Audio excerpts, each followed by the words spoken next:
Selamat bertemu kembali anak-anakku.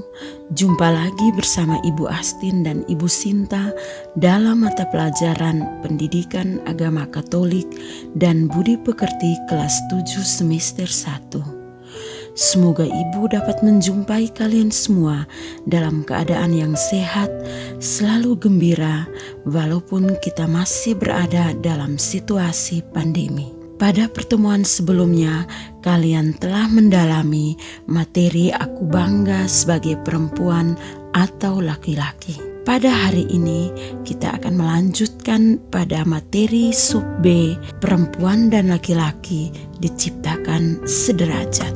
Di awal pertemuan kita hari ini, mari kita awali dengan doa. Dalam nama Bapa dan Putra dan Roh Kudus. Amin. Allah Bapa yang Maha Baik, Engkau menciptakan perempuan dan laki-laki baik adanya. Sekalipun kami memiliki kekhasan dan perbedaan, namun Engkau tetap mencintai kami dan memanggil kami untuk saling membantu dan mengembangkan.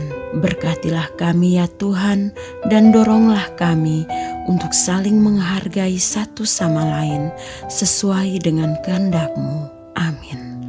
Dalam nama Bapa dan Putra dan Roh Kudus. Amin. Baik anak-anak, di awal kegiatan pembelajaran kita hari ini, terlebih dahulu kita melihat dan memahami kompetensi dasar dan indikator yang mau dicapai. Di masyarakat sekarang ini masih banyak ditemukan pandangan dan perlakuan yang memperlihatkan adanya ketidaksederajatan antara laki-laki dan perempuan. Perempuan dianggap lebih lemah dari laki-laki. Gereja dari waktu ke waktu menaruh perhatian yang besar dalam memperjuangkan kesederajatan antara perempuan dan laki-laki. Perjuangan gereja dilandasi oleh pandangan gereja sendiri yang bertolak dari pandangan dan sikap Yesus. Nah, anak-anak, untuk lebih jauh mendalami materi ini, silahkan kalian saksikan tayangan berikut ini.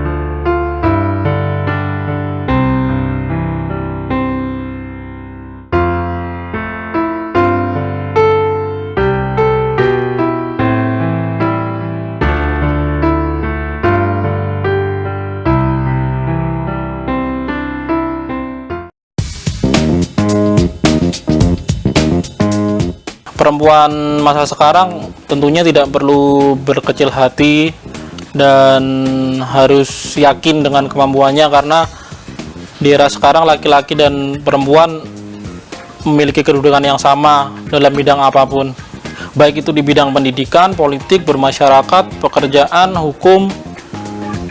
Menurut saya itu semua setara antara laki-laki dan perempuan. Kemajuan teknologi semua sudah berkembang. Untuk perempuan ya janganlah punya sifat malu atau rendah diri. Perempuan dan laki sama. Wanita kan mempunyai hak untuk memiliki pendidikan yang lebih tinggi. Perempuan itu sama aja lah laki, cuman hanya beda ya jenis kelamin aja, tapi punya otak yang lebih cerdas dari laki-laki. Sebenarnya kodrat wanita itu memang tidak jauh-jauh dari sumur, ya kan, dapur.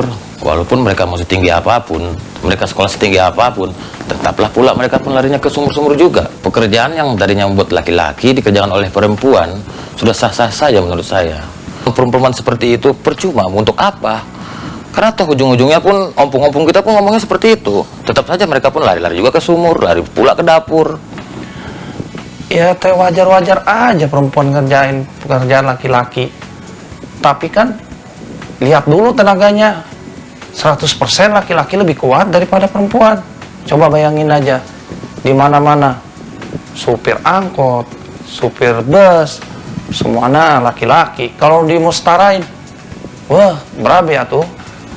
Eta contohnya laki-laki semua di astronot. Sadayana mah laki-laki sampai ke bulan dari Apollo 11 sampai Apollo terakhir.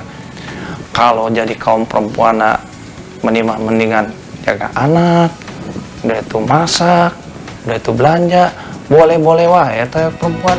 Dalam kehidupan sehari-hari, kita dapat menyaksikan para kaum perempuan yang bekerja dalam bidang pekerjaan yang umumnya dilakukan oleh kaum laki-laki. Misalnya, bekerja dalam bidang politik, menjadi seorang polisi, sukarelawan, tanggap bencana, atau dalam bidang karya sosial lainnya. Ini menunjukkan bahwa perempuan dan laki-laki memiliki kedudukan yang setara dalam usaha mengembangkan kehidupan manusia.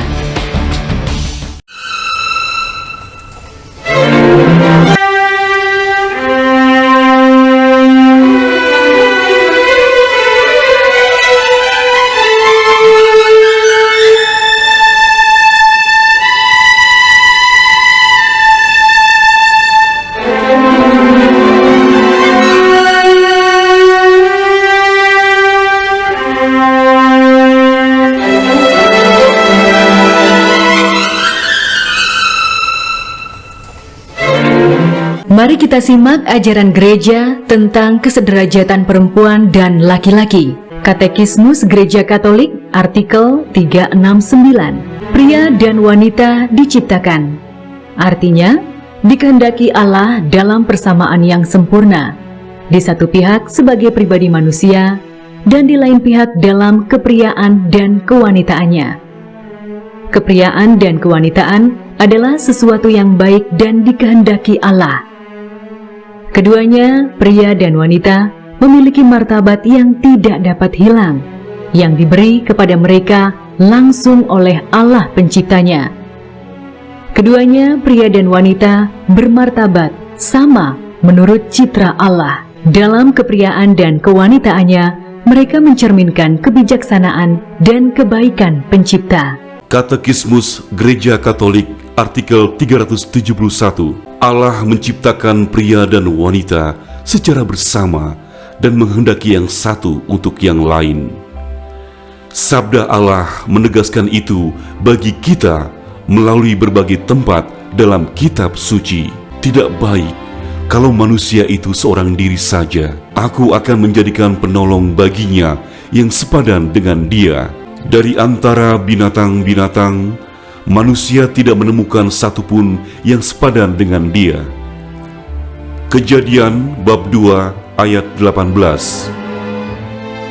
Wanita yang Allah bentuk dari rusuk pria dibawa kepada manusia.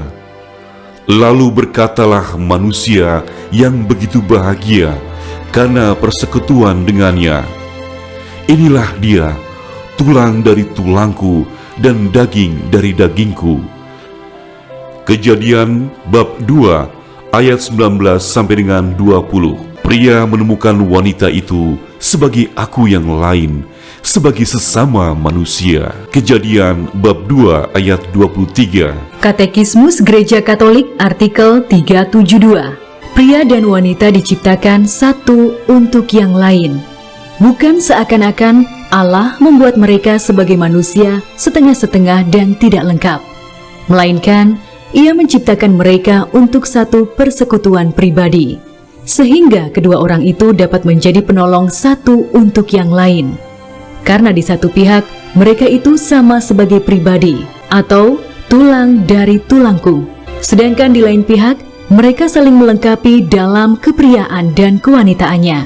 Dalam perkawinan, Allah mempersatukan mereka sedemikian erat, sehingga mereka menjadi satu daging. Kejadian bab 2 ayat 24. Dan dapat meneruskan kehidupan manusia. Beranak cuculah dan bertambah banyaklah, penuhilah bumi. Kejadian bab 1 ayat 28.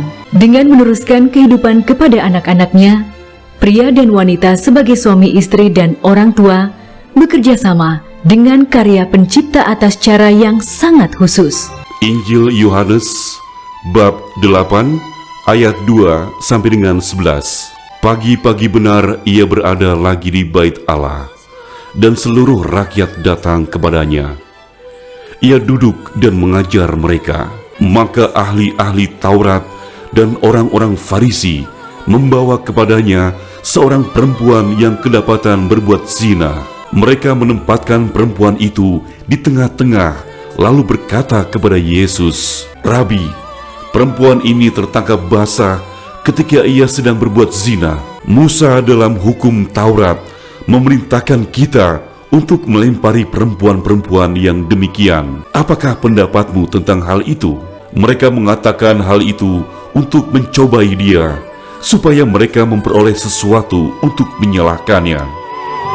Tetapi Yesus membungkuk, lalu menulis dengan jarinya di tanah. Dan ketika mereka terus-menerus bertanya kepadanya, ia pun bangkit berdiri, lalu berkata kepada mereka, "Barang siapa di antara kamu tidak berdosa, hendaklah ia yang pertama melemparkan batu kepada perempuan itu." Lalu ia membungkuk pula dan menulis di tanah. Tetapi setelah mereka mendengar perkataan itu, pergilah mereka seorang demi seorang, mulai dari yang tertua.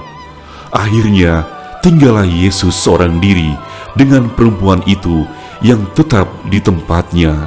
Lalu Yesus bangkit berdiri dan berkata kepadanya, "Hai perempuan, di manakah mereka? Tidak adakah seorang yang menghukum engkau?" Jawabnya, "Tidak ada, Tuhan." Lalu kata Yesus, "Aku pun tidak menghukum engkau. Pergilah dan jangan berbuat dosa lagi mulai dari sekarang."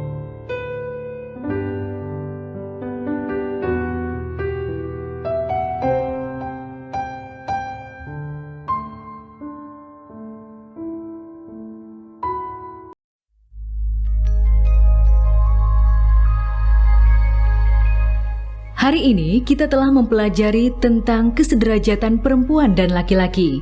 Hal yang dapat kita simpulkan dalam pelajaran ini adalah dalam kebudayaan tertentu di masyarakat, kita masih ditemukan pandangan yang membedakan kedudukan laki-laki dan perempuan. Situasi serupa terjadi juga pada zaman Yesus di kalangan bangsa Yahudi. Kaum perempuan menjadi kaum nomor 2 dalam tatanan masyarakat, sehingga sering terjadi perlakuan yang diskriminatif terhadap kaum perempuan. Tuhan Yesus sangat menghargai dan membela kaum perempuan. Misalnya, Tuhan Yesus memperlakukan secara manusiawi perempuan yang tertangkap berzina. Yohanes bab 8 ayat 2-11. Tuhan Yesus memberi kesempatan kepada perempuan itu untuk memperbaiki hidupnya agar menjadi lebih baik.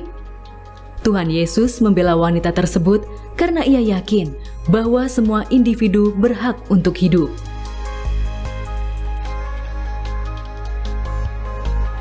Sebagai murid Tuhan Yesus, kita dituntut untuk meneladani sikapnya, yaitu menghargai setiap orang sebagai pribadi yang sama-sama diciptakan oleh Allah yang sama.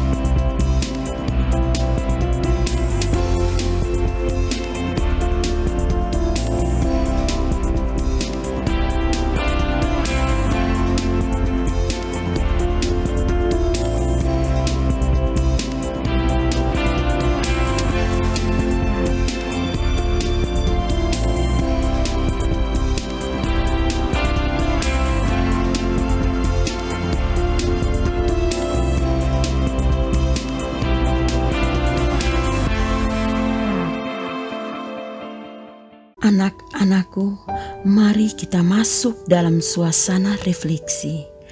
Pejamkan mata kalian secara perlahan. Anak-anak yang terkasih, sebagai penutup pelajaran hari ini, mari kita refleksi sejenak. Keluhuran martabat manusia bukan ditentukan oleh apakah dia seorang laki-laki atau perempuan. Apakah saya selama ini menghormati teman saya sebagai ciptaan Allah yang bermartabat luhur? Menghina manusia citra Allah sama dengan menghina penciptanya. Apakah saya pernah menghina teman saya perempuan atau laki-laki? Laki-laki dan perempuan itu sederajat. Apakah saya menghormati siapa saja dan tidak menganggap lawan jenis sebagai saingan? Sekarang, pikirkan kebiasaan baik apa yang akan dilakukan sebagai wujud penghormatan terhadap kesederajatan perempuan dan laki-laki. Misalnya, mau bergaul dengan siapa saja dengan tetap menjaga kesopanan dan kesusilaan. Tidak menghina lawan jenis. Baik anak-anak, sampai di sini pembelajaran kita hari ini. Mari kita tutup pertemuan kita hari ini dengan memohon berkat Tuhan. Dalam nama Bapa dan Putra dan Roh Kudus. Amin. Kami memuji dan memuliakan nama-Mu ya Tuhan. Engkaulah pemberi kami kehidupan. Kami mengucap syukur pada-Mu Tuhan, karena Engkau telah menciptakan kami sebagai laki-laki atau perempuan. Engkau juga telah menjadikan kami serupa dengan Engkau sendiri. Sungguh rahmat yang luhur bagi kami yang penuh dosa ini. Kami mohon, mampukanlah kami menjalankan panggilan hidup kami sebagai laki-laki atau perempuan. Mampukan kami melaksanakan tugas dan perutusan kami, khususnya sebagai citra-Mu. Semoga kami mampu menghadirkan Engkau di tengah sesama kami. Amin. Dalam nama Bapa dan Putra dan Roh Kudus. Amin.